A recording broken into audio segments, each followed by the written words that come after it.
welcome to the Orangeburg Area Free Public Library. I hope a lot of people have a chance to tune into us.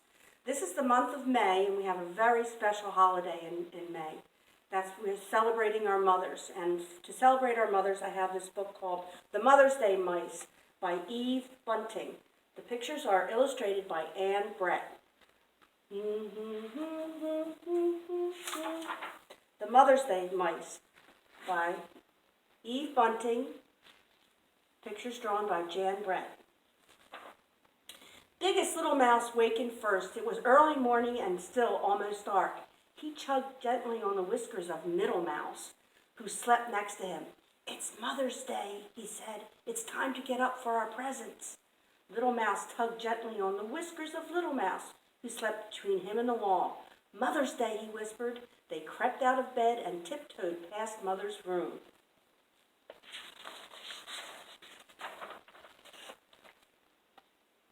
Outside, one star still slept in the night sky. They stopped to wash paws and faces in the pail of water that Mother kept near the front door. There's the star. Biggest studied his watch. "We have 2 hours before Mother wakes up.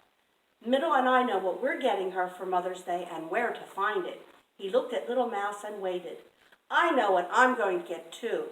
I'm going to get honeysuckle."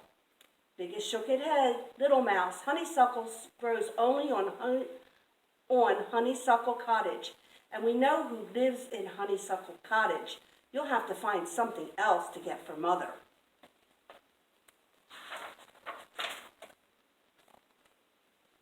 Little Mouse wanted to argue, but Biggest was already lining them up one behind the other. "Hold tails and be quiet as we go. The dark has dangers for little mice."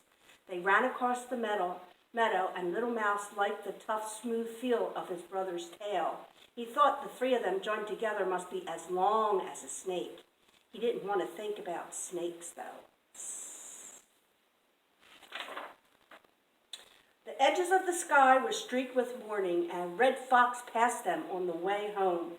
They crouched until the white tip of his tail disappeared behind the trees. "Grrr," Little Mouse said fiercely. "Who's afraid of him?" But his voice was a little weak, so he couldn't hear himself. An owl sheared above them as they lay hidden in the long grass. Little Mouse kept his eyes tightly closed. If he couldn't see the owl, then maybe the owl couldn't see him. "You don't have to squeeze my tail so hard," Middle Mouse told him when they stood up. "I thought you might be frightened," Little Mouse said. "I was telling you I was here." Middle Mouse sniffed. A strawberry patch grew at the edge of the meadow. "That's my surprise for Mother," Middle Mouse said. "She loves strawberries. She says the first one tastes of summer coming." Biggest Mouse boosted him so he'd get the roundest, reddest berry from the top. The weight tipped him over backwards as he carried it. But he got his strawberry. "My surprise is here too," Biggest Mouse said. He picked a dandelion fluff ball and held it up high by its milky stem. "It's a wish flower for Mother." Little Mouse thought the fluff ball was as beautiful as the spinning of a spider's web. He could see the sky through it. "Mother will love it," Little Mouse said. "Now we can go to get the honeysuckle. We have time, and maybe he won't be there." Biggest Mouse sighed. "We'll go look, but only because you're the littlest and it's Mother's Day. And we won't go close. Cat is always there." Cat was there. He lay on the porch of Honeysuckle, monstrously big, monstrously black. When he yawned, his mouth was dark, spiky cave. Little Mouse could see it even clearly, though they weren't too close. "Maybe he'll leave soon," Little Mouse whispered. He pulled his eyes away from Cat to the honeysuckle that twined around the porch. Honeysuckle for Mother. Inside the cottage, someone was playing a piano. The tune was "To Twinkle, Twinkle, Little Star." Dum-dee-dum-dee-dum-dee-dum. Dum-dee-dum-dee-dum-dee-da. "Maybe Cat likes to lie in the sun and listen to music," Little Mouse whispered. "Maybe the person will stop playing and Cat will go away." He sniffed the honeysuckle air and pretended not to see Big Mouse check his watch again. Dum-dee-dum-dee-dum. That person is not going to stop playing, Middle muttered. He set his strawberry on the ground, and a beetle came running on the run.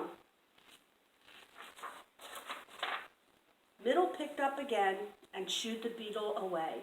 Little Mouse began creeping towards the cottage on his belly. Biggest yanked him back by his tail. Stop that!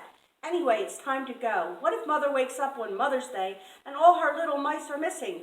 Or eaten, said Middle Mouse. We have to go, Biggest said. I'm sorry, Little Mouse. But inside Little Mouse's head, something had started to beat. Something wonderful that was the beginning of an idea. Something that was better than honeysuckle. It's all right, Little Mouse said. There's the big cat.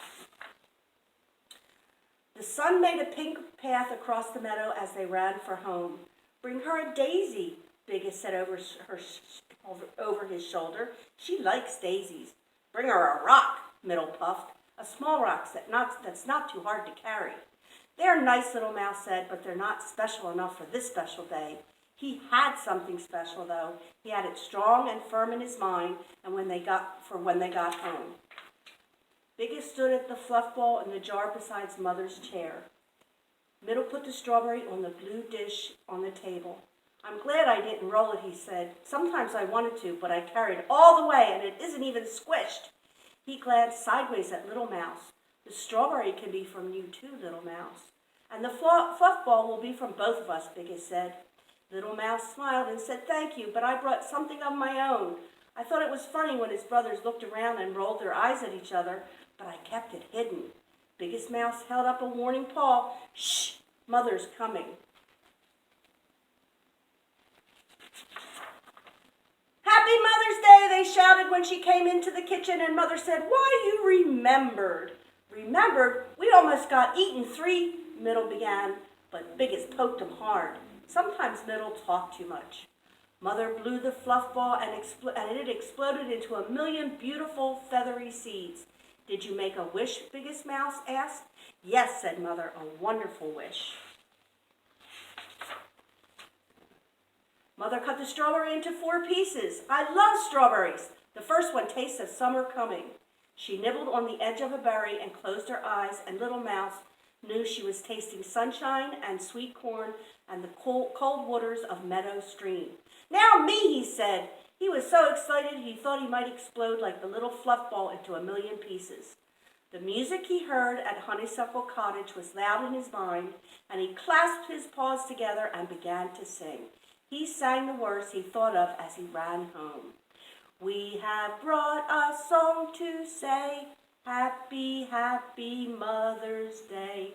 No one's mother is so nice, love from all your little mice. That was wonderful, Mother says, and when he finished, how astonished his brothers were. They thought he had nothing, but all the time he had this song. Was that better than honeysuckle, Little Mouse asked. Much better. Honeysuckle doesn't last forever, a song does. Was that the best of all your surprises? As soon as he asked that, Little Mouse felt mean. The song is from all of, he added quickly. Mother smiled. All my surprises were lovely. You each brought me something different, and you each brought me something the same. Do you know what that was, Little Mouse? Little Mouse knew they had brought their love. Mother opened her arms wide, and they ran to her. Let's sing Little Mouse's song, she said. Mother and her 3 mice swayed together as they sang, and the kitchen was warm with wishes and summer coming and music and love. And that is the end of the Mother's Day Mice. I hope you enjoyed that and treat your mother very nicely this year. Thank you very much for joining us at Oricksburg Area Free Public Library.